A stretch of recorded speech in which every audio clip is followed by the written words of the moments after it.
I said I wanted to invent a brand new recipe. They said it couldn't be done. Pizza? Cake? It's a piece of cake!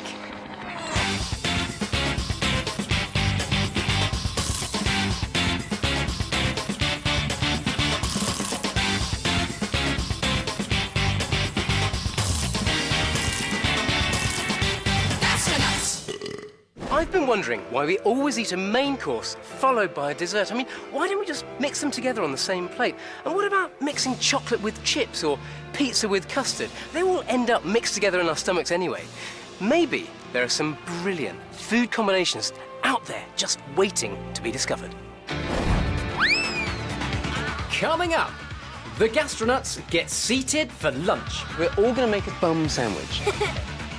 We create a cola volcano. And we go flat out in the search for flavour perfection. Helping me work out what new foods can go together are today's inquisitive Gastronuts.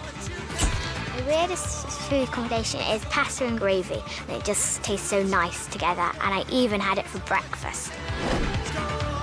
I think I'd like to try chocolate in curry and sweet and sour chicken with ketchup instead of the other sauces.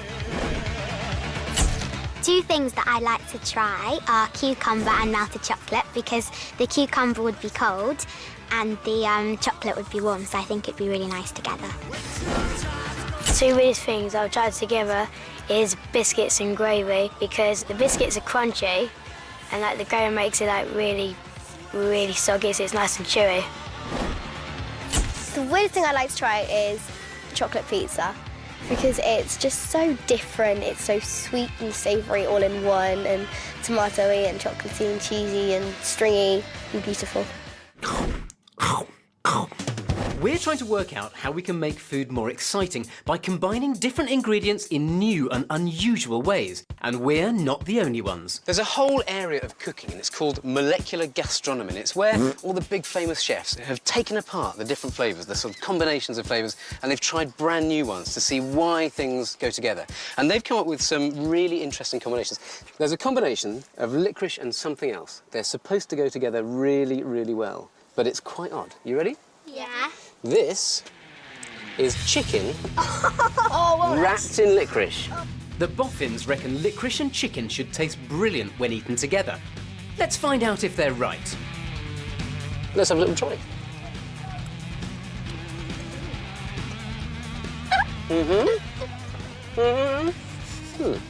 The chicken was really strong and the licorice kept coming up occasionally.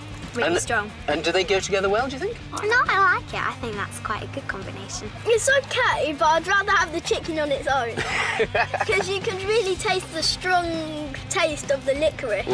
And so it, like, overran the chicken. You see, I thought that as well. The licorice was really strong. Maybe if we had that a few times, we might get used to things like that, wouldn't I would probably buy it and take the licorice off. we? OK, well, let's try the next one. Strawberries. Now, what do strawberries go together with? Sugar. Sugar. Cream. Cream. OK, well, we're going to try it with pepper. Connor, grab your strawberry, dip it in the pepper. Strawberries are sweet, pepper is hot and spicy. It doesn't sound like a match made in heaven, but let's see if the science is correct. That's good. The strawberry was really sweet, and then after you can really taste the pepper. The pepper's sort of fragrant, isn't it? It's like sort of a weird, flowery, hot flavour. It tasted nice, but not nice at the same time. Now, this is one that's been intriguing me for ages. Pizza and custard. There's absolutely no scientific evidence whatsoever that pizza and custard go well together. But that's not going to stop us giving it a try. It's like apple crumble. Kind of tastes like the tomato. It's bizarre, but it tastes really nice. And it's really different. I mean, no one would expect to put custard on pizza. But I wondered, are there some things that really just physically don't go together? So, Joe, grab some milk and pour it into that bowl there. Give us about half full. And Isabel, if you just pour an inch or so of vinegar in with that. I love vinegar. I hate vinegar. I love vinegar. Can you see what's happened there? Yeah, isn't milk like evaporate? It's split the milk. It's curdling. That's so cool. Yeah, it's curdled. And now because this has acid in it. So there are some things that actually just physically won't go together. You can't combine them. And I wondered, maybe that's one of the reasons why we're stuck with really familiar food combinations. Surprisingly, weird combinations like chicken and licorice and strawberries and pepper seem to work. As does our own idea of pizza and custard. Now it's time to see just how explosive things can get if you combine two of the wrong foods together. I'm going to go and find my friend, Dr. Seller, who's going to explain a bit of the science behind what happens when you combine certain foods. Doolally Doctor Andrea Seller is going to show just how explosive ordinary foods can be when combined in our stomachs. So we mixed together vinegar and milk, and it was absolutely disgusting. It all seemed to curdle and go yucky. What's happening there? Well, milk is actually a suspension of tiny droplets of fat and protein sitting in water. And when you add vinegar, it turns out that they start to clump together. And so you get this slimy mass, which some people might almost call cheese. So if you drink some milk and then glug something acidic like vinegar or orange juice, the stomachache you'll feel is your insides making cheese. Ouch! So are there some other reactions that different food combinations create? It's quite interesting that you can speed up the release of bubbles from fizzy drinks. From the fizz that you normally drink yourself? Absolutely. When you drink a fizzy drink, you immediately feel the bubbles in your mouth. That's then being released. And what we can do is to release the bubbles really, really fast. And that can give some quite spectacular results. Believe it or not, just snacking on certain mints and then drinking some cola could produce an eruption in your stomach. Watch, learn, and take cover. So if you open it, something slightly surprising happens, although few people are actually surprised by it. And that is, you hear the pressure being released, and yet loads of gas is actually still in there. Dissolved in the water. Dissolved in the water. And the reason is because bubbles are very, very difficult to make. And if you think about inflating a balloon, right? You take a balloon and you blow, and initially it's quite hard. And then you blow really hard, and that's when it suddenly expands. And then it's much easier. Well, bubbles are a bit like that. The smaller they are, the harder they are to inflate. So what we need is something to help the bubbles to form. So what we're going to do is we're going to use a catalyst. In fact, you're going to use the catalyst. So what dangerous chemical have you handed me here? Well, I mean, this is very, very dangerous. It's a mint. What's interesting about it is that it's actually quite rough, and there are microscopic cracks and pits on the surface, and each one of those will trap a little pocket of air. When you drop it in, on each one of those cracks, a bubble will form. So what I'd like you to do is to drop those in there, and I'm going to step back very gently. Okay, well, let's give it a go. Oh! Wow. It's pretty amazing, That was quite isn't it? spectacular, wasn't it? It would be extremely uncomfortable if that reaction happened in your stomach, so be very careful about eating some types of mint and cola at the same time. The whole bottle is absolutely loaded with gas dissolved in the water. And so what we're doing is we're providing it with an escape route. Question is it any good to drink after you've done that?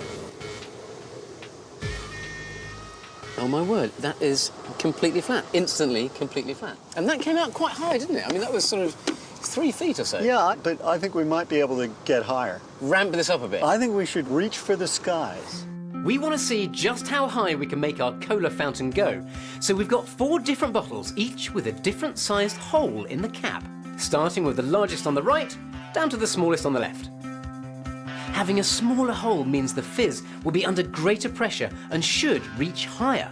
To allow us to get the mints in, we've threaded them through some cotton, ready to be released. On 3. 1, 2, 3.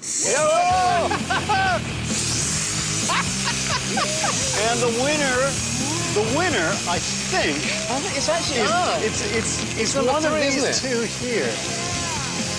The little fella will Now, keep the going. little fella's He's got keeping on going. some gumption there. He's going to carry on. Yeah.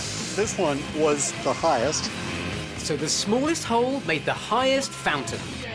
And that's the same reaction going And on, that's but we're exactly just the changing same. the size of the All hole. we've done is we've changed the size of the hole. So just how powerful is the push from the angry pop? Enough to move a skateboard? we've attached 5 bottles to the nose of our board to see if we can do a cola-powered 360. 1, 2. Now we know we have a delay. Oh, don't do that to me! Okay, go! Beautiful, yes! Rocket powered skateboard, give me 5! Congratulations.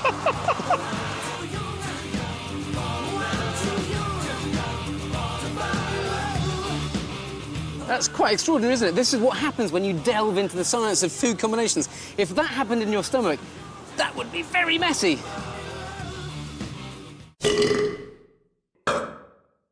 OK, up until now, we've been trying my suggestions for weird food combinations, but I thought there's no reason why I'm right and you're wrong. Let's try your ideas. I'd really like to try chicken nuggets and ice cream together because the chicken nuggets are so hot and crispy and the ice cream is so cold and just melts onto the chicken nuggets. Right, dig in.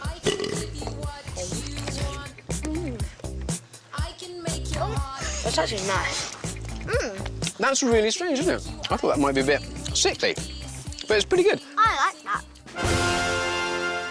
The chicken's kicking, but how will Joe's combo go? I'd really like to try a sausage split instead of banana split. Joe's sausage split is a banger cut down the middle with some jam and ice cream inside. That sounds like a wild idea. Frankly, it sounds disgusting. Let's give it a try. Split that sausage. Very good. Now the jam on the top. So that's strawberry sauce, but what does it look like? It's a bit like ketchup, so maybe it should be OK. Fantastic. OK, now I reckon a ball of ice cream on each. Oh, yeah. Look at that. OK, guys, quick, get some on your fork. Taste away. That's actually nice. Oh, that's actually nice. Do you think that's nice? Yeah, I think that's disgusting. It's really sweet. The pork is sort of tasteless compared to the ice cream. Oh, it looks like you're a winner there, Joe. That's pretty good. Way to go, Joe! Next up, it's Rachel.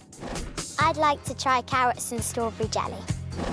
Rachel's creative combination is carrots and jelly.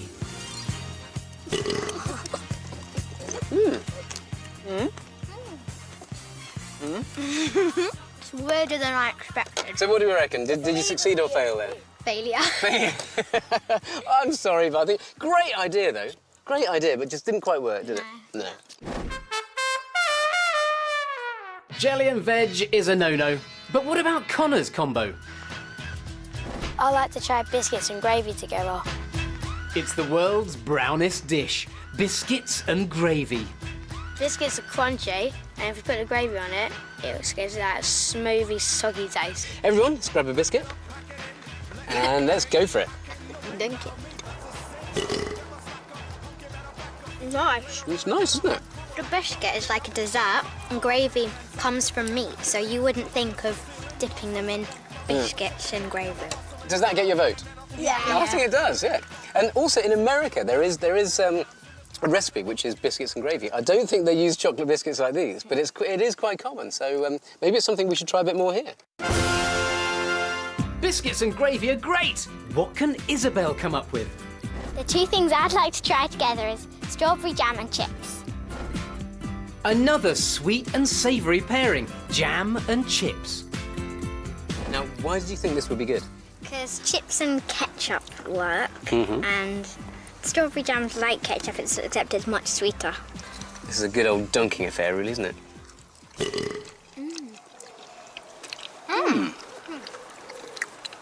That's really nice.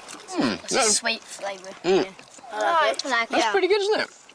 Now, what do you think your mum and dad would say if you put jam on your chips? What on earth are you doing? What on earth are you doing? Well, stop playing with your food. So what would you say to your parents when they said, no, you shouldn't do that? It's really nice. Right, I've tried it, it's nice. So, they might sound strange, but the Gastronuts have come up with some surprising new food combinations that actually taste a treat. Well, that was amazing. The Gastronuts came up with some brilliant suggestions. Some of them worked and some of them didn't work. But it's because it's so unusual. Your head is thinking, that's extraordinary. That's exciting to put these things together that I've never put together before. An American restaurant has created an unusual food combination with its famous Luther burger. It contains a half-pound burger patty, 2 slices of bacon and a slice of cheddar cheese. But instead of a burger bun, this is served in a glazed donut. It is estimated the burger contains 1,000 calories and over 45 grams of fat, which is like eating 8 sausages or 17 fish fingers. It would take you 3 hours of running to burn off the calories in that one burger. We're trying to create brand new food combinations. So far, we've made some that work Bizarre, but it tastes really nice. and some that don't. Beautiful, beautiful, yes! Now we're moving on to new and unusual ways you can blend together different flavours to spice up your mealtimes. When we chew our food, we blend together the different ingredients on our plate. But what would it taste like if we did that to our food before it reached our mouths? Okay, this is a food processor. It churns things up. So I thought we'd try and liquidize roast beef with veg and roast potatoes. Now, do you guys like this kind of food? Yeah. What about the idea of it being mixed up? Probably. Why not? You mix it up in your mouth, don't you? A bit of everything on one fork. So what would be wrong with it being mixed up? Nothing. Nothing. So let's give it a try. Joe, if you can grab that plate for me. Pop in some vegetables. Vegetables, pea, and then, last of all, some roast beef. Okay, Isabel, press the on button for me. Let's have a look at what happens. Wow. And Ella, can you grab that gravy?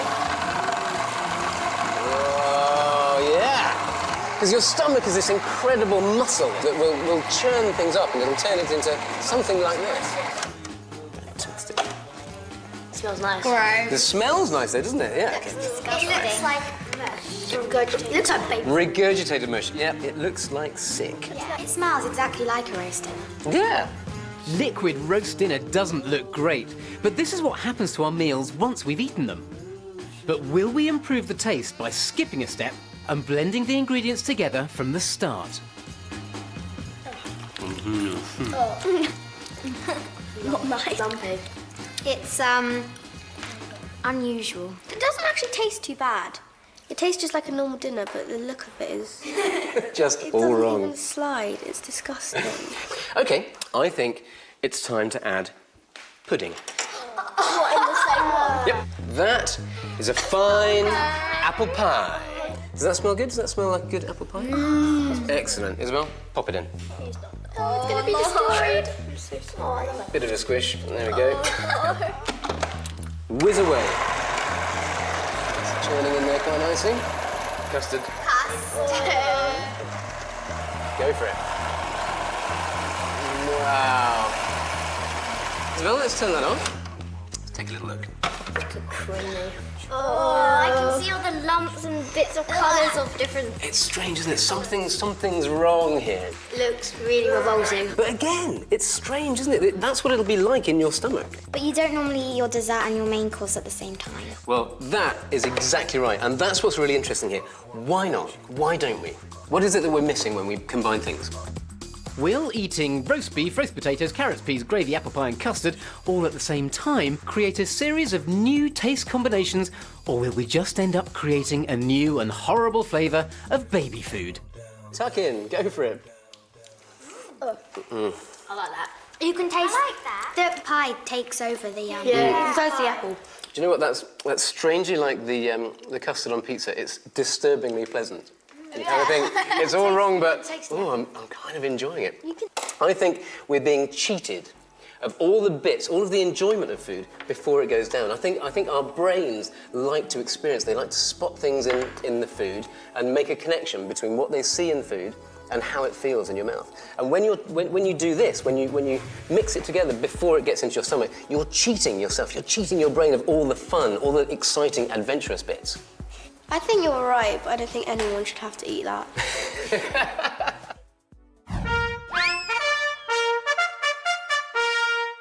Miracle berries are the fruit of a tree native to West Africa. After eating the berries, bitter and sour foods taste sweet. You can bite into a lemon and it will taste like lemonade, drink vinegar like it's cola, or eat cheese that tastes like it's been dipped in sugar. One drawback of miracle berries is that if you eat one and then consume something with sugar in it, the taste is so incredibly sweet you will start to feel sick. blending food together into a mush was a step too far. But I've come up with a new way of combining flavours without losing all the different tastes that I want to share with the Gastronuts.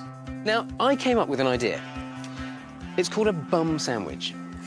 Now, this is based on the idea. I used to go to school and I used to sit on my sandwiches in my school bag on the way to school. I used to get them out of school and go, oh no, it's all flat. And then I'd try it and I think, that's actually quite nice. I quite liked it being squashed.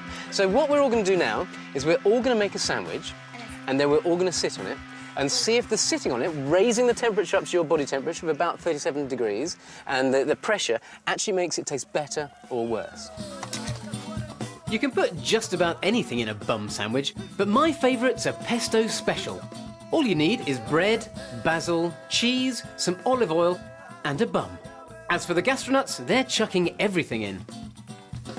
Once wrapped up, it's time to sit on your sandwich.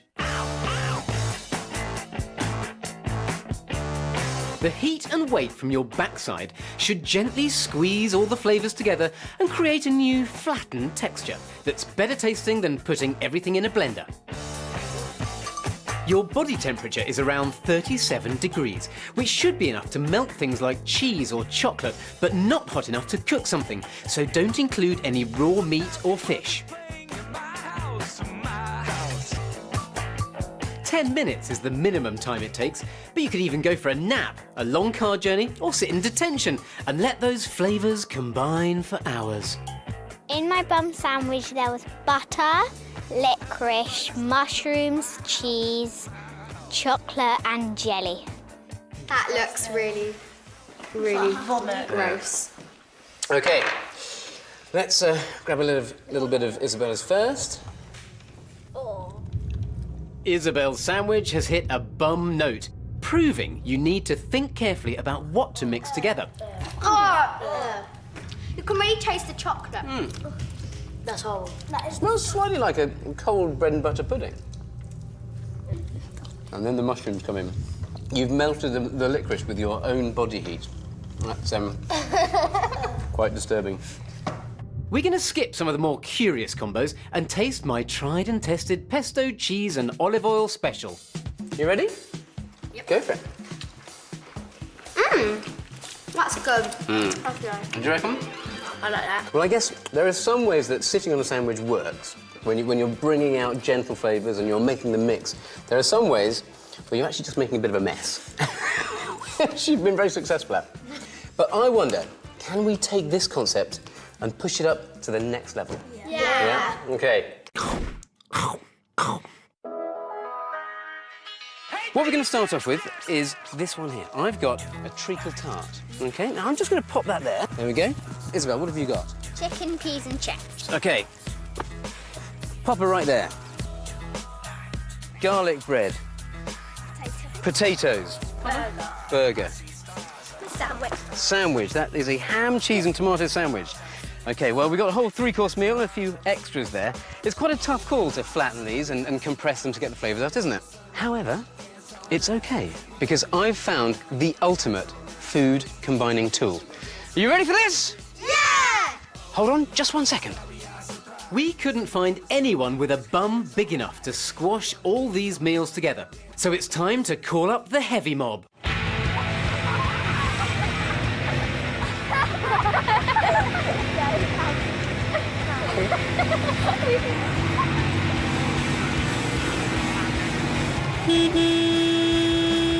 First under the roller is the ham and cheese sandwich.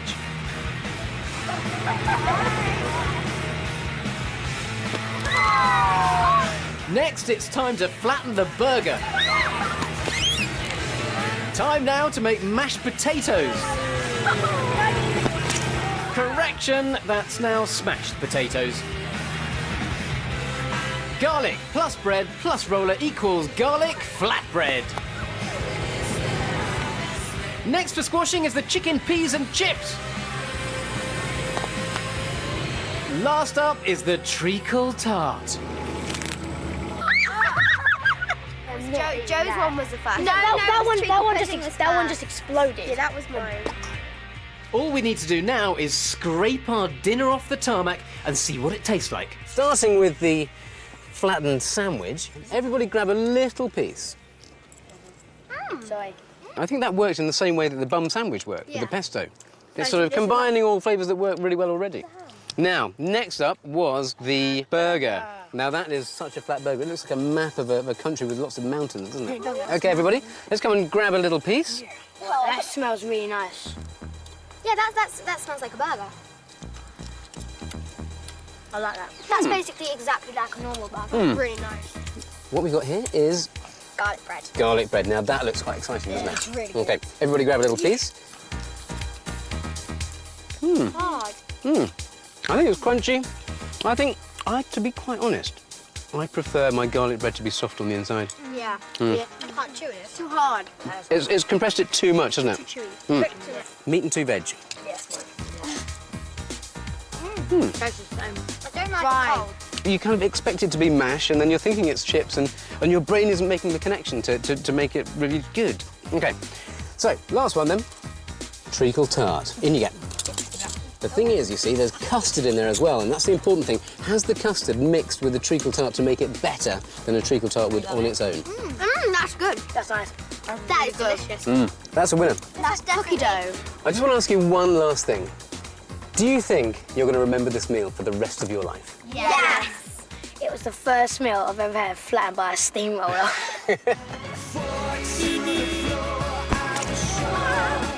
Squashing food sometimes works, sometimes doesn't. But what we've done is what cutting-edge chefs are doing to make food more interesting.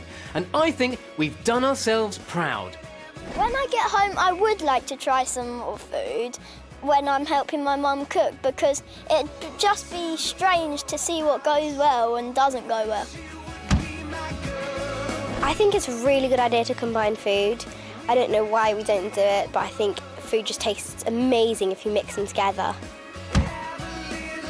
My favourite thing was all the food getting squashed by a steamroller. It was really funny. The worst thing was liquidizing the food because it was just one flavour and you couldn't taste the separate flavours. I'm going to combine more foods in the future because it's taught me that even if it looks gross, it can still be really nice. The Gastronuts and I have tried some extraordinary food combinations, things that worked. Oddly, the custard on pizza worked, and a lot of things that just didn't work, and a lot of techniques that maybe they were a bit silly, that I've realised don't work at all. But what's extraordinary, what's a real revelation, is that when you make food exciting, when you turn it into something completely different by trying a new technique and combining things in a brand new way, you make food into an adventure, and you make food actually taste better. If you want to know what it's like to be me, then go to the CBBC website to play the globe-trotting Gastronuts game.